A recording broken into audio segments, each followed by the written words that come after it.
Alright, what's up guys? So hopefully you watched my last video that taught you how to flag hands in PokerTracker 4 when you're playing so you can go back and review them after the fact. Honestly guys, this is what I've learned from more than anything. This is what I do the majority of my study with. Really go back and check out that video if you haven't seen it. That's going to teach you kind of the start of this whole process. So it's kind of a follow-up to that. We flagged some hands I played over the weekend for review. It's kind of a weird weekend timing wise and stuff, so I got into some games at odd times and I tried to table select aggressively. So I actually ended up playing a bunch of hands here at 5NL, so we're going to go through those and see how we did. So first one here, we're playing five-handed. We have King 10 suited on the hijack. Definitely want to raise that up. Raise the three big blinds and get jammed on by the small blind. So we have 16 hands on villain. He's the 31-0, so as the first time that he's raised. We'll play in Poker Cruncher here for a second and just check our math on it. These all-in situations pre-flop are generally relatively simple, meaning you either have the equity or you don't. So we don't have a read on the guy. He may be shoving with a tighter range than this. He could be shoving just aces and kings. Probably shoving tens plus and ace king is certainly a reasonable range. We have him covered and then some, so we need 47% equity to call. I'm going to guess here you only have 38%. That'll be my guess. 28%, so even worse. So we're not in real good shape. Easy fold, but it is fun to go back and kind of run these math sometimes. Math in these all-in situations is very calculable because there's not as many variables. So it's go back and learn these spots because when you do see these, particularly in tournaments, if you get to there, these are real easy spots to remember and make good decisions. So here we are, next hand. Ace-6 off in the button, not a great hand. So cutoff here is real loose. I have 2K hands on the guy. I can't picture who this is. It's definitely not a spot where I want to flat call behind. I would either 3-bet or I would fold. Blinds don't look too strong, meaning I'm not too worried about them. I probably in this situation would fold the majority of the time. If I flagged the hand, then I probably mixed in a 3-bet. Guy only folds to 3-bets 53% of the time. Let's see if we can click in and see. Call, 3-bet, out of position. That's a range we would call out of position. So he's calling 3-bets out of position with hands as weak as Queen 6 off. So definitely a situation where if you 3-bet, you're probably still best. He only 4-bets 2% of the time, so you don't really have to scare about that. He looks like he's calling a lot of 3-bets, not 4-betting them. So, all right, I do 3-bet there. Blinds fold out as we kind of anticipated. Villain calls. So when you see this, unless you can make an even an ace, you can't be completely confident of going for 3 streets for value. A guy like this could call with something like an ace-10 suited, ace-jack. He's clearly calling wide and could just not hit the board entirely. If it's a good high card board, I anticipate trying to fire a c-bet on here a lot of the time because it just favors our 3-betting range so much better than his 3-bet calling range. But let's see what we got here. All right, so it's a decent flop for our range, meaning it's 2 high cards and some suited, 2 high cards, 2 spades, and some queen 10, 8, 9 kind of straight draws. So he folds to c-bets here about 54% of the time. So if you bet about a third of the pot, that only needs to work 25% of the time, though. So mathematically, you're ahead in that scenario. So I imagine he'll check to me, and I'll bet about third pot. All right, good. I like that. And he calls. So once he calls here, I should be giving up. This does not appear to be the type of player. You know, it's 2,000 hands. He's playing 64% of hands. You can look down here at the turns. My stats are a little weird, but he's only folding to return continuation bet 58% of the time, 40% on the river. So that's he probably has reasonable value here and just is going to fold out. So I should be checking down. 4 really shouldn't improve either of us unless someone had like a 10-4, 7-4, king 4. And there I bet $1. And I don't know that I like that just because I don't know what I'm getting to fold out. He's not going to fold spades. He's not going to fold a king. Based on the player profile, he's probably not folding a 10. I don't know if that gets you to fold like a queen jack for the open-ended straight draw. I just don't think this is folding enough to be profitable. So I don't think this is one of the better played spots. And I did size up there, so I went about 60% pot. So I don't know that it was an ideal line, and that's why we do this study. This is why we learn from our own plays and from the opponents at our level. So what does he do? And he calls, so I have to give up on the river. He checks, and thankfully I check behind. So it's okay if you fire 2 bullets. You don't have to go for the third. If you're playing in higher level games, they're going to tell you to bluff on missed draws. This is not a missed draw. This is an ace high, which has some showdown value. If he's playing with... It's hard for him to have jack high, I guess. I'm not sure what hands that beats, but it does have some showdown value in a lot of scenarios. So he turns it over with a7. So... he called the flop with third pair, called the turn with third pair and a draw. Correctly checked the river, and we didn't fire. Had we fired a third barrel, he might have folded. Definitely explains his play. It's not as crazy as we might have thought. A little loose of a call of the 3-bet pre-flop, but not terrible. All right, moving on. 7-9 suited in big blind. Decent hand to defend against the wide late position raise. So let's drag that out. So this guy here is trying to steal about... So this is the steal stat. So he's playing... We can even go into his button stats here. This guy here is playing 43% of hands on the button. He's trying to steal on 62% of opportunities he gets. So this is a position where he's going to have a lot of hands, a lot of a very wide range. So we can definitely call. That hand's not strong enough to 3-bet. You want to 3-bet some of your best hands and some of the things that aren't good enough to call. I just think 7-9 plays well enough out of position. It's suited, even though it's a gapper. I think you're okay there. So I'm happy with the call. So it's a tough flop just because we don't. He has a very wide range. Despite that, this favors the pre-flop raiser more so than the caller from the big blind. My range here could easily be 40-50% of hands calling, where his is, well, this particular player might be 40 or 50% actually on the button, but he's going to have better hands because I would have 3-bet aces, ace-king, probably ace-queen. I would have 3-bet a lot of hands against his open. So... probably favors him quite a bit. So I check. He checks behind. Interesting. So when he checks behind, he's probably scared of me having an ace. So the question is, depending on what the turn is, would you fire? Probably with third pair, you're just happy kind of checking it down and trying to get to a cheap showdown. Let's see what this brings us. So does it improve us? Should it improve him?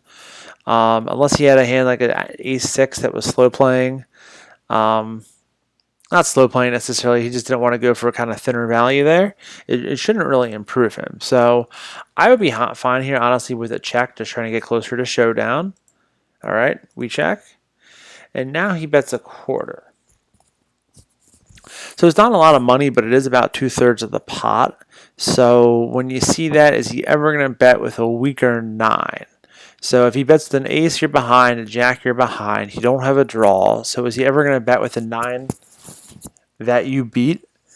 Answer is probably not. There is a possibility he's either bluffing or has better value than you. There's kind of nothing in between. He's not doing this with a hand that you, for value that you beat. So I call, and I think on one street that's fine.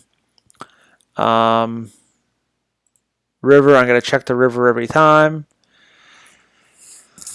30 cents. So you need 21% equity here on the river to get there. I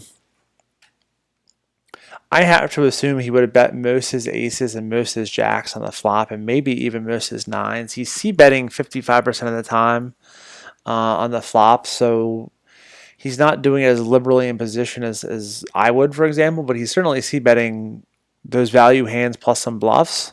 So it's hard to believe he didn't have an ace or a jack. He again could have a better 9 and just didn't want to bet that. Getting 21% equity here, though, I think you got to call. And I do call. Well, this just shows you how wide his button range was. So he essentially fired 2 bets here with absolute nothing. So once he checked behind on the flop, it was unlikely he had those strong value hands. This is one of the values of kind of checking some of those marginal made hands, because guys will fire off bets against you for all this random crap, and you can simply call down. All right, we have King Jack in the low jack here. Raise it up, get a call behind for a relatively tight player, 27. Call on the button from a looser player. That might have been the same guy from last hand. Call there. So we were going 4 ways to the flop. So right now, I'll tell you, I don't like this. King Jack suited, or I'm sorry, King Jack off is not a hand that wants to go multi-way. If you don't make 2 pair or trips, it's hard to be confident you have the best hand. You can flop a queen 10 for an open ender, but even against 3 people, you don't love that. So I'm probably going to over check this flop, meaning I'm going to check more than my fair share because I have 2 players behind me, and I don't have a hand that's likely to produce many nut combos. All right, so we actually do get a decent flop for this hand. It's a queen 10 5, 2 spades, but it does give us the open-ended straight draw. Should 2 spades fire, you would have the second nuts, assuming one of the spades is not the ace. You have a decision here. You can bet this and try to get some value, but you only have 8 outs to improve. I probably check this with 2 people behind me, knowing if they bet, I can call a reasonably sized bet. If they're betting pot or over pot, which some guys at this level will do, I have to fold that out. But as long as they're keeping it reasonable, I think that's a call spot. So, all right, I check. Good. 62. So this is one of the tough spots. He's betting pot on us. So we need about 33% equity to continue. He just doesn't have enough money in his stack, $1.64 left.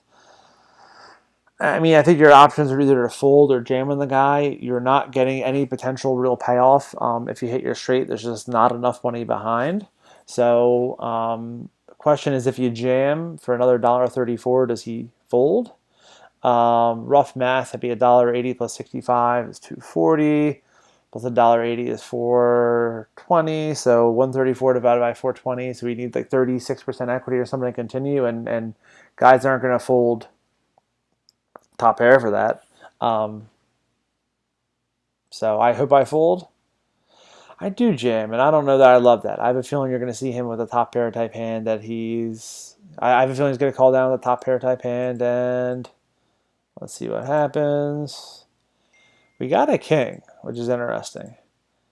Yep, and he had trips. So it's exactly what we thought, is we weren't folding out any better hands. We were only going to fold out. When we shove, we're not getting worse hands to call us or worse draws. We're only getting better made hands that aren't giving us the right price that will call. So I don't think it's a good jam on my part.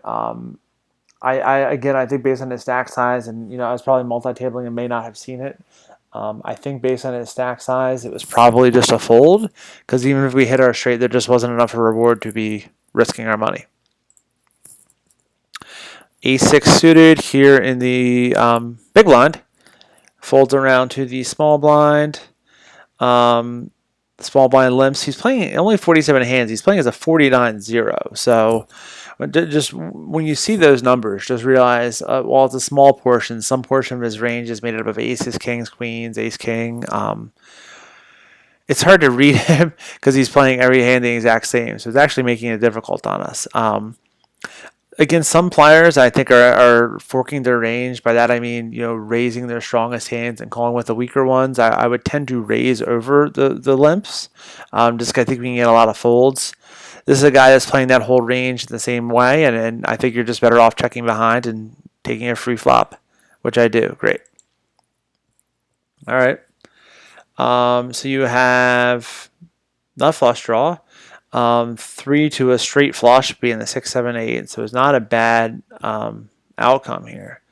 So he checks. You definitely want to bet here. We're not really even afraid if he check raises. I think if he's check raises to a reasonable amount, we have to continue calling.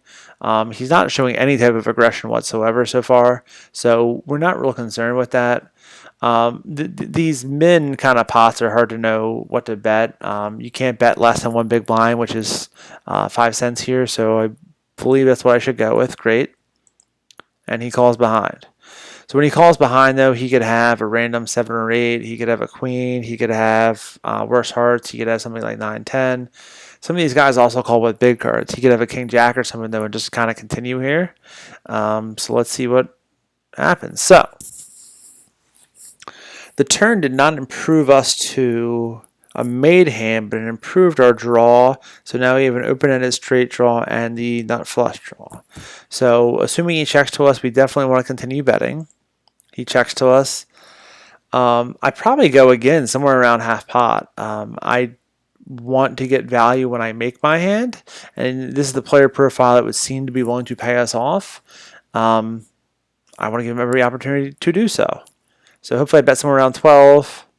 I go full pot, so that's interesting. So as I said, you're not going to make your hand that often. You have 9 hard outs, 6 additional straight outs. That gives you 15 outs. You're about 30% to make your hand on the river. When that happens, as I said, I do feel we have very good implied odds. He also could have a hand just ironically like Jack 10 that just got there. But I probably would have bet a little smaller. I don't mind it, just to get thick value from these guys. And he calls, and you brick the river. So this is an interesting spot. Poker theory tells me I should be betting this nearly 100% of the time. I will tell you in these small stakes games, this is generally lighting money on fire. This is why you do the hand reviews, because you got to figure out how are your games playing. The theory tells you to bet here. Hopefully he had a queen and you can rep an ace king or something like that might have fired 3 streets. You can't win at showdown if he has any possible pair. So it's a good place from a theoretical standpoint to fire a bet, and a decently large one at that. I just think you're going to get called here so often at this stake that it's foolish to not check down. All right, I bet pot, so I go the theoretical one. I just think he's going to, if he calls that, if he folds over 50% of the time, that's a profitable bet. I don't think he's holding at 50% there, so I think this is probably a little bit too aggressive on my part. He does call.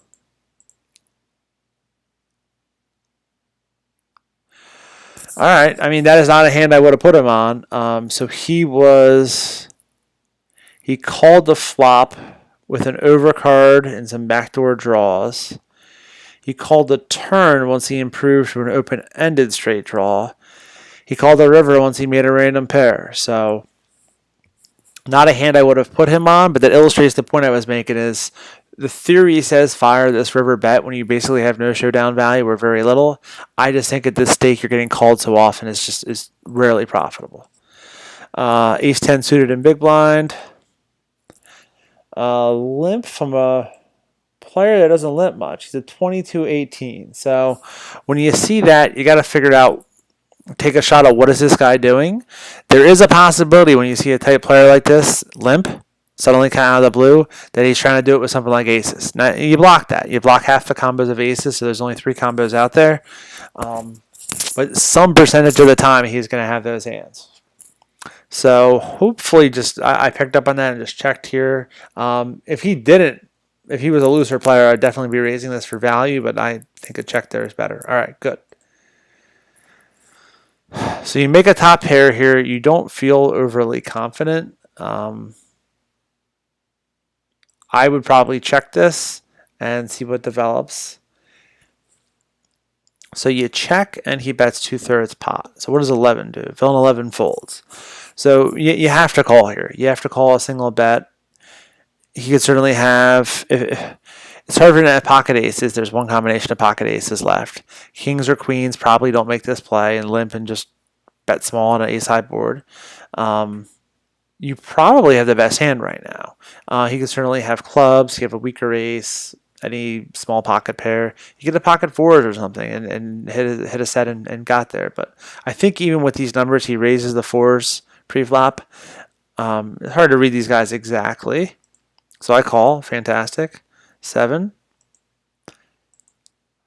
So it's a player type I look over here when he c-bets the flop, and it's not exact here because he didn't really c-bet because he didn't have the betting lead, but he fires a turn bet 80% of the time. You'll also notice he only c-bets 30% of the time, so when he's betting, he tends to have value and continue that value betting string to the turn. Again, I need 29% to continue. I don't think this is a thin call. I think this is a pretty easy call and just kind of keep going. I call. Great. Now it's a 10. Now you got 2 pairs. So if he had king queen, he rivered a straight. If he had 2 clubs, he rivered some type of flush. They're hands that beat you, so I think we can continue to check here. But as long as he's betting a moderate rate, you're theoretically supposed to call down here. He could be betting again with an ace king or something though, and it's not really probably in his range, but it's hard to narrow the guy that never limps. When he does limp, it's hard to put him on a very strong range. Hard for him to have aces. I don't know. I think I call here. Let's see what he bets. Sizes down a little to about 2/3 of the pot, and yeah, you need 25.9% equity to continue. You're going to be beat a lot of the time here, but I think that's just a pretty easy call. All right, I mean, so this is the guy, and we can note this on the player, is the guy that appears to what they call fork his range, meaning he's going to raise pre-flop with his best hands, and he's going to limp some of these weaker suited connectors, small card hands, things like that. So, I mean, his flop bet makes sense. If you're going to bet the flop, you should bet the turn. That makes sense. A reasonable bet on the river. Hey, you got to call down with 2 pair. That's okay. You're going to lose some hands. Last one here in the review session. Oh, we got some aces. Wonderful. Folds to the button who limps. Small blind who flats. So it's not ideal when you have aces. You certainly hope people raise in front of you. I'm going to raise this up every time, though, to probably 25 cents just to try to extract value and narrow these guys' ranges a little bit. Good. Call. Certainly hope to keep both players there, but that's okay. All right. Safe enough flop. He could have all the small pairs. He definitely has 4s and 3s. Considering he's a 33-6 player, he's probably limping 8s. He can have all the sets. Unless he's doing a 4-3 suited, there's not really a 2-pair combination out there, so you're good there. A lot of draws. If he did it with a 5-6 or something, he has a straight draw. He could have club draws. You're not blocking any of that. Should a 2 and a 5 come out, though, you could also improve to a wheel. So you have some outs to actually improve your hand as well. Anyway, I'm betting this 100% of the time. Probably, again, around 18, 20 cents or a third pot. 19 right in the middle. I love it. And he calls. Only 166 hands, but he's calling, 4 out of 5 c-bets. He's calling most c-bets, so he's clearly doing it with just not nut hands. Now the board pair. So if he happened to have, a 4-3, he booted up, and that's not ideal. That's the most logical 2-pair hand out there. If there was another 2-pair combo, you beat it. If he had 7s and 3s, for example, you beat that. I don't think there's anything here that scares me. If he's calling with some hand that had like the 3 of clubs in it, like ace-3 of clubs, 6-3 of clubs, something like that, he's ahead of you, but that's going to be a relatively small part of his range. I think most of his range is going to be 8s, club draws, and some weird straight draw cards. So I again bet somewhere around 36 cents. 30 cents. All right, a little smaller. That's okay. Call. And a jack. So I definitely think it's a spot you go for 3 streets of value. The only thing you're real worried about is you probably would have heard from a set by now. If he had a 3, he may have even raised turn once we bet 2 streets and showed interest in the hand. Guys here don't raise properly, though. They certainly don't do it balanced. Again, I think you fire something like 60 cents here. Hope to get called by something like a single 8. 60, beautiful. Now he min raises the river. So this is a good teaching moment. Look up here that we're getting 15% odds. We need to be best 15% of the time. It is very hard to fold pocket aces here. But I guarantee once we call that we are sure that we are losing. Guys here are not going to raise the river as a bluff. They're just not going to do it at this stake. There's a hand I played the other day, and I might actually put it on here in reverse and play it from the villain's perspective, but guys here are just not going to raise or check raise this river as a bluff. I'm assuming as I flagged it, this is an interesting spot and a good teachable moment. Getting 15, you only have to be right 15% of the time. I mean, I certainly call here, hoping it's a single 8 or a jack, but assuming that he has a 3 or better, and I'm losing this the majority of the time. All right, so he hit a set on the flop. He booted up on the turn. Kind of it's poorly played on his part, because if he had raised flop or raised turn, I probably would have called. You might say he got to the exact same place with the raise on the river. I mean, I probably would not have called 3 streets once he raised. So interesting spot. Just realize if they're raising on the river, these guys got it. So thank you for watching. If you haven't checked out my last video on how I flag these hands for review, definitely go back and check that out. And good luck in your games, guys. See ya.